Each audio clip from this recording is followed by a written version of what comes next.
আন্তঃবাহিনী জনসংযোগ পরিদপ্তর আইএসপিআর জানিয়েছে, বিশ্ববিদ্যালয়গুলোর আসন্ন কেন্দ্রীয় ছাত্র সংসদ নির্বাচনে সরকারের পক্ষ থেকে সেনাবাহিনী মোতায়েনের নির্দেশনা দেয়া হয়নি।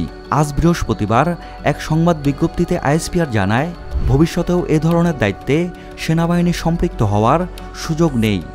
বিজ্ঞপ্তিতে বলা হয়েছে, সম্প্রতি বিভিন্ন গণমাধ্যম ও সামাজিক যোগাযোগ মাধ্যমে বিশ্ববিদ্যালয়সমূহের আসন্ন কেন্দ্রীয় ছাত্র সংসদ নির্বাচনকে কেন্দ্র করে বাংলাদেশ সেনাবাহিনী মোতায়েন সংক্রান্ত বিভিন্ন সংবাদ প্রচারিত হচ্ছে, যা সেনাবাহিনীর দৃষ্টিগোচর হয়েছে।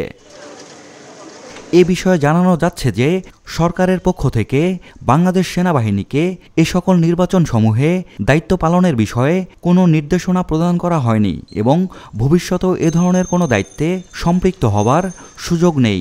বিজ্ঞপ্তিতে আরও বলা হয়, বাংলাদেশ সেনাবাহিনী মনে করে বিদ্যমান আইনশৃঙ্খলা রক্ষাকারী বাহিনীর প্রত্যক্ষ সহযোগিতা এবং বিশ্ববিদ্যালয় প্রশাসনের সার্বিক তত্ত্বাবধানে আসন্ন কেন্দ্রীয় ছাত্র সংসদ নির্বাচনসমূহ একটি শান্তিপূর্ণ ও উৎসবমুখর পরিবেশে সম্পন্ন হবে। বাংলাদেশ সেনাবাহিনীর পক্ষ থেকে সকলের জন্য শুভকামনা রইল।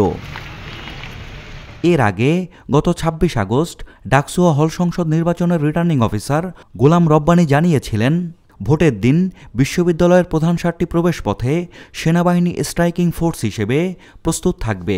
ভোট শেষ হওয়ার পর ফলাফল ঘোষণার সময় পর্যন্ত কেন্দ্রগুলোকে ঘিরে রাখবে, যাতে বাইরের কেউ প্রবেশ করতে না পারে। আমার কাছে মনে হয় আপনারা দেখবেন কোনো ধরনের সমস্যা হওয়ার কথা না।